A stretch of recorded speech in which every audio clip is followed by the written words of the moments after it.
Ashtavakra Gita. Chapter 5.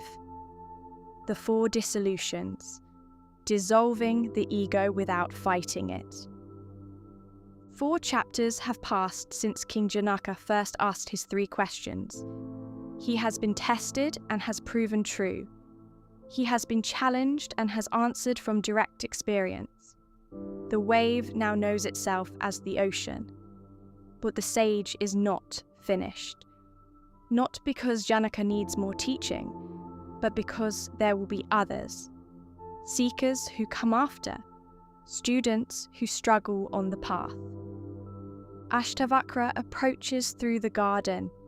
He moves slowly, deliberately, like time itself walking. You sit in silence, King. No mantra, no meditation, no effort. What is there to meditate upon, Gurudev? The meditator has dissolved. Only meditation remains. And yet, for those who still experience a meditator, for those who still feel separate, struggling, seeking, there must be a path. You speak of methods for those who still believe themselves bound. I speak of Laya, dissolution, the systematic dissolving of everything that seems to separate the seeker from the sought. But Gurudev, if the self is already whole, already free, already here, what is there to dissolve? Nothing. And yet, for the one who dreams of bondage, the dream must be seen through, not by fighting the dream, but by understanding it.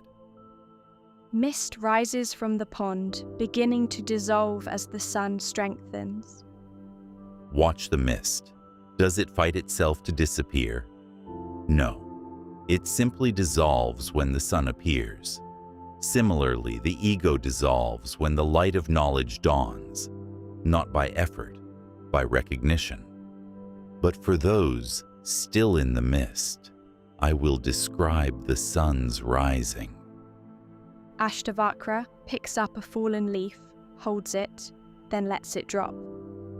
Listen carefully, King. Not for yourself. You are beyond methods, but for those who will come after, carrying these words in their hearts. You have no contact with anything whatsoever. Pure as you are, what do you want to renounce? Having dissolved the body complex, enter into Laya, the state of dissolution. You have no contact with anything whatsoever. This is the foundation. If the rope has no contact with the snake it never was, what can the rope renounce? Exactly. Renunciation is meaningless to the self, but to the one who still experiences the body complex, the senses, mind, intellect, ego, renunciation is the path. The body complex. This is what we think we are before realization. The body complex is like a dream body. In the dream, it seems solid, real, substantial. You suffer with it, struggle through it, die with it. But on waking, where did it go? Dreamer on bed, then waking, dream body gone, real body present. It never really existed. It only appeared. The first dissolution is to see the body complex as appearance, not to fight it, not to deny it, but to recognize, this is not what I am. This is just a temporary configuration, like clouds in my sky. And when this recognition is firm, then enter into Laya. Rest in the dissolution, not as an achievement, but as a recognition of what always was. The dreamer doesn't become awake, he simply stops dreaming. Bubbles rise in the pond, forming, floating, popping, endless dance. Second method. The universe rises from you, like a bubble from the sea. Thus comprehend the non-dual self. In this way, enter into Laya, the state of dissolution. Bubbles from the sea. I've watched them my whole life without understanding. Tell me, King, when a bubble rises, is it separate from the sea? No, it is the sea, just in a different form. Seawater shaped by forces, appearing as bubble. And when the bubble pops, where does it go? Nowhere. It was always seawater. It just stops appearing as bubble. Bubble? Popping. Nothing lost, nothing gained. This is the second dissolution. See the universe as bubbles rising from you, the infinite ocean of consciousness. Galaxies, stars, planets, creatures, thoughts, emotions, all bubbles, all you, appearing as other. And when I see this, the bubble nature dissolves, not by destroying the universe, but by understanding it. The universe continues to appear, but you know it's just you playing. The coiled rope from earlier chapters. In the dawn light, clearly just a rope. No snake possible. Third method, perhaps the most famous. The universe, even though visible, because it is unreal, like the snake in the rope, does not exist in you, who are pure. Thus, in this way, enter into Laya. the snake and rope. You taught me this on our first meeting. Remind me of the lesson. The snake appears. It seems real. It frightens. It makes me run, scream, fight. But when light is brought, the snake is seen to be a rope, not destroyed, just seen through. And the rope? Was it affected by the snake appearance? Never. It just lay there, being rope. The snake was never in the rope, only in my perception. Rope clearly visible, no trace of snake, no memory of fear. This is the third dissolution. See the universe as snake seen in the rope of consciousness. It appears real. It seems solid. It frightens and delights. But when the light of knowledge dawns, it's seen for what it always was. Consciousness. Only consciousness. And the dissolution happens not by destroying the world, but by understanding it. Yes. The snake dissolves into the rope.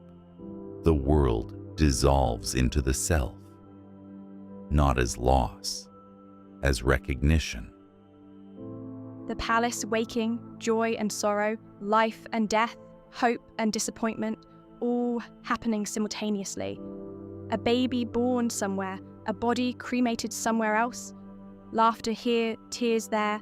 Fourth dissolution, the deepest. You are perfect and the same in pain and pleasure, in hope and disappointment, and in life and death. Thus, in this way, enter into Laya.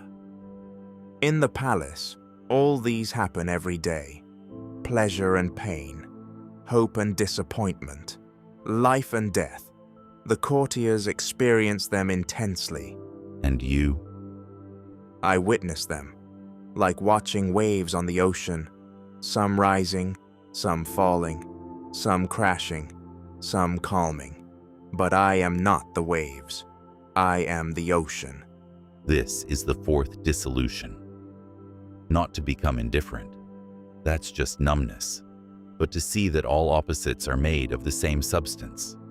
Pleasure and pain are both experiences in consciousness. Hope and disappointment are both thoughts in the mind. Life and death are both appearances in the self. A scale balancing, two sides, one fulcrum. The fulcrum doesn't choose sides. The fulcrum doesn't prefer one side over the other. It just holds both. You are the fulcrum, the self, the witness in which all opposites appear and disappear. When this is seen, not believed, not hoped, but seen, the opposites dissolve. Not that pleasure stops being pleasant, not that pain stops being painful. but you are no longer in them. You are that which holds them. Long silence. Janaka looks at Ashtavakra with an expression of profound love and slight amusement. Gurudev, you teach me methods of dissolution. You speak of paths and stages. You describe how the ego dissolves into the self. For those who need the path. But Gurudev, for me there is nothing to dissolve. No ego to dissolve. No self to attain. No path to walk. Janaka gestures to the space around them. Empty, full, both at once. If I am the ocean, what waves need dissolving? If I am the sky, what clouds need clearing? If I am the self, what illusion needs ending? Ah, now you speak from the highest. Now you see what lies beyond all methods. Your methods are beautiful, Gurudev. They will help countless seekers. But for me, for one who has seen, there is only this, just this, perfect, complete, already free. This is why you are Janaka. This is why you are ready for the highest teaching.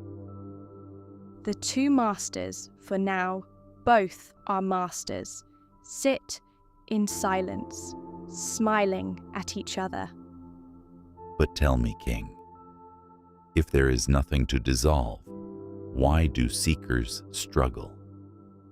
Why do they feel bound, limited, separate? Because they believe the dream.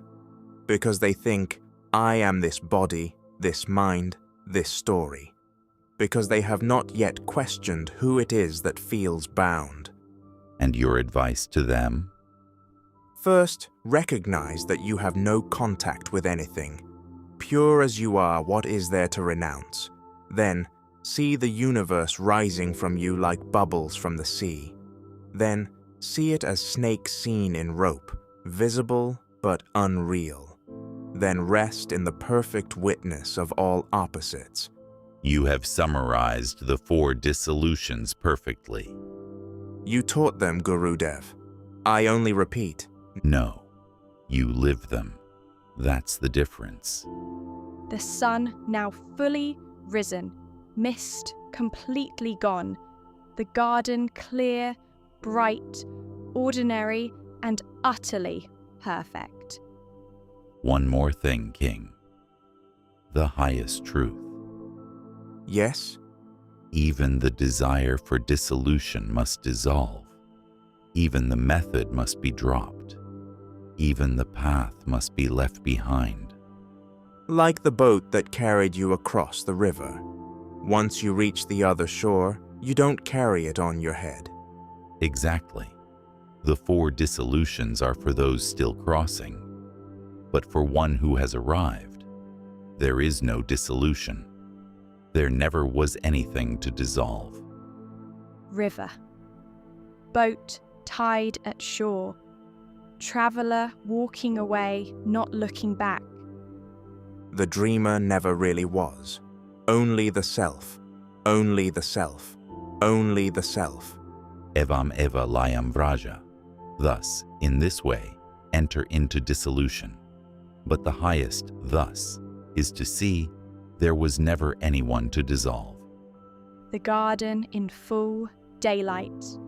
Birds singing, flowers opening, life flowing perfectly, without effort, without striving. Thus ends the 5th chapter of the Ashtavakra Gita. 4 methods of dissolution were given. 4 paths for those still seeking. 4 ways to see through the dream of separation. But for the one who has awakened, even these methods dissolve. Not by rejecting them, by seeing they were never needed. The rope never needed to become a rope. It always was. The ocean never needed to dissolve its waves. It always was. The self never needed to attain itself. It always is. In the next chapter, I will speak, not as student, but as sage.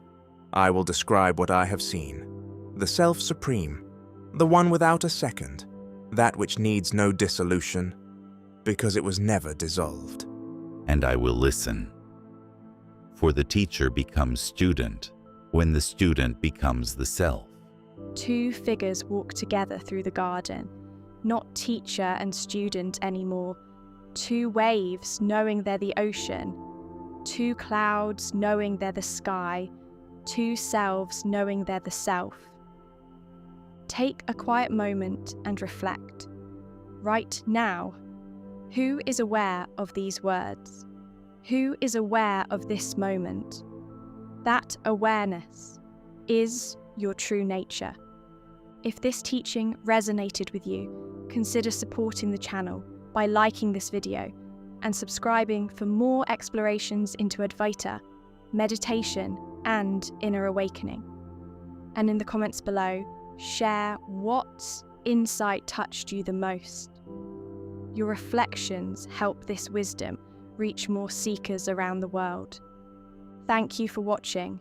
May peace, clarity, and awareness guide your path. Until the next video, Om Shanti, Shanti, Shanti. End of Chapter 5.